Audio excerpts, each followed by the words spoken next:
किसी के बैंड 6 है और किसी के 8 हैं, कोई 5.5 पे ही स्टक है। हाय, welcome back to the series of scoring 7 plus bands in IELTS and I'm Meena, your IELTS trainer for today. जैसे मैंने बोला कि कुछ स्टूडेंट्स तो 5.5 पे स्टक हो जाते हैं, किसी के 6 आते हैं, किसी के 8। तो डिफरेंस क्या होता है? इंग्लिश तो सब लिख रहे हैं, इंग्लिश में ही आंसर कर रहे हैं, फॉर्मेट भी सेम है, स्ट्रक्चर भी सेम है, but what's the difference? Difference is basic versus advance. अब जब हम कुछ भी लिखना शुरू करते हैं, कई बार हम लिखते लिखते इतना बेसिक लिख देते हैं कि एग्जामिनर विल थिंक कि हाँ ठीक है, English speaking English writing skills अच्छी हैं, स्पीकिंग स्किल्स अच्छी हैं, but it is very basic, not to the level of the native speaker. तो अभी उसके लिए अडेप्टेबल नहीं है, राइट? तो you need to reattempt that, but there is one person who is using actually the advanced one. For example, मैंने word बोलना था very small, I'm using tiny. ठीक है, a little difference, but it actually makes a huge difference in IELTS scoring.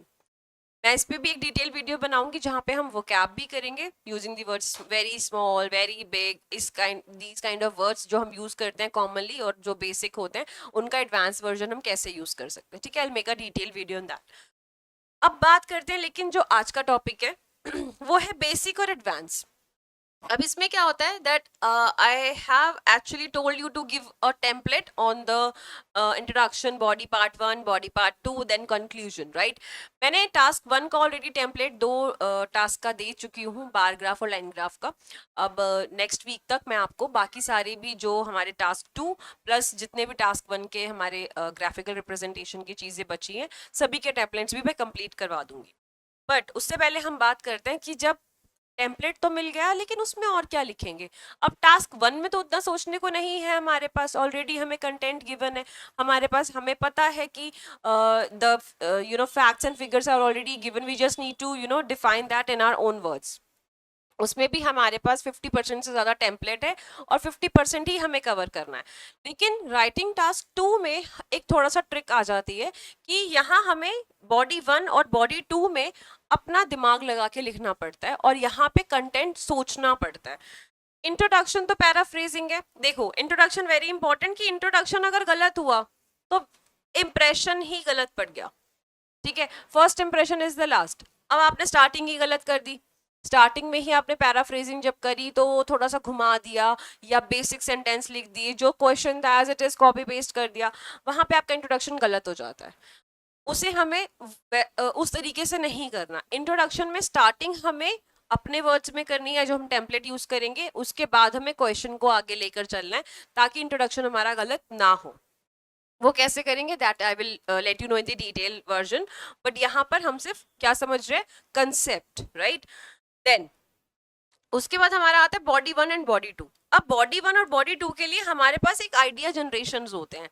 Generally आपको पता होगा हमारे पास आते हैं एडवांटेजेस। टास्क 2 में हमारे पास इस टाइप के क्वेश्चंस आते हैं, एडवांटेजेस, डिसएडवांटेजेस, एग्रीमेंट, डिसएग्रीमेंट, या आपको अग्री करना होता है या आप उसके अगेंस्ट में हो। तो वो सब टॉपिक्स जो हमारे कवर हम करते हैं उसमें हमें आइडियाज चाहिए, राइट? तो इंट्रोडक्शन में तो पैराफ्रेजिंग हो गया। बॉडी 1 और बॉडी 2 में, अब बॉडी 1 में आप कोई भी चीज़ पे बात करोगे तो वो आप पॉजिटिव्स में बात करोगे, यानी एडवांटेजेस, अग्रीमेंट्स, या आप किसी चीज़ के फेवर में हो तो वो आप सारी ही बातें बॉडी 1 में करोगे। ठीक है, चीज मैंने पहले भी बताई थी, फिर बता रही हूँ। सारी जो चीजें हमारी अग्रीमेंट में है, एडवांटेजेस में है, वो हम बॉडी 1 में लेके चलेंगे, और जो डिसएग्रीमेंट है, डिसएडवांटेजेस है, हम अगेंस्ट में है, वो सब हम बॉडी 2 में लेंगे।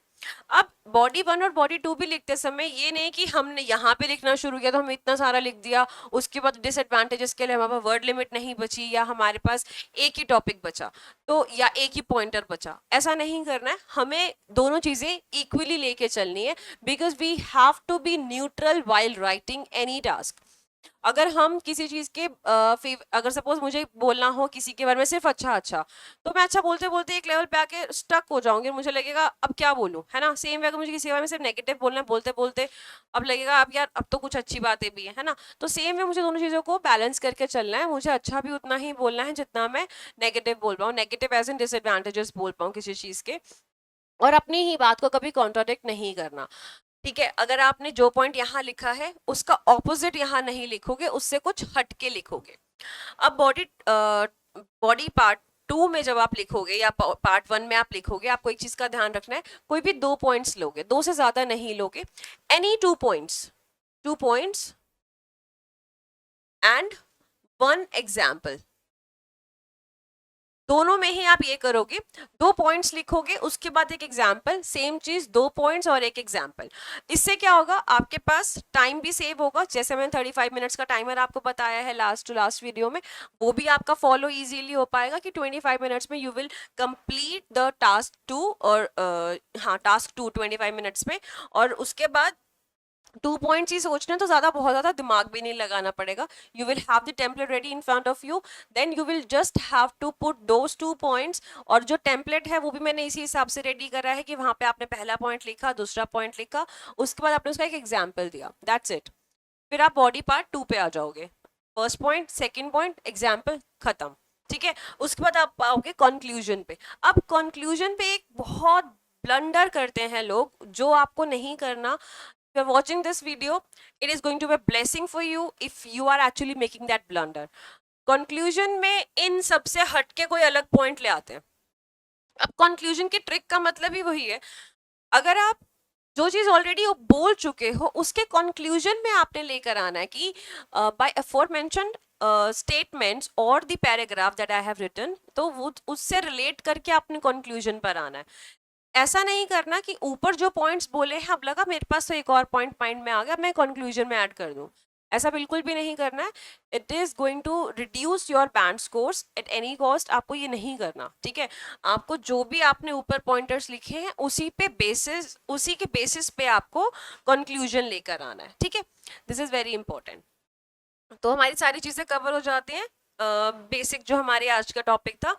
और हाँ सॉरी, एक रह गया, वो है लिंकिंग वर्ड्स। लिंकिंग वर्ड्स आपको जब भी आप बॉडी 1 में, बॉडी 2 में, वैसे तो टेम्पलेट में ऑलरेडी मैं गिवन करूंगी इन चीज़ों को, बट स्टिल मैं आपको बता देती हूँ, till the time we do not do the template part, आप प्रैक्टिस कर रहे हो, use the linking words like however, moreover, furthermore, firstly, secondly, primary, secondary, ऐसे जो आप लिंकिंग वर्ड्स यूज करोगे वो आप अपने पॉइंट 1, पॉइंट 2 को जस्टिफाई करने के लिए कर सकते हो।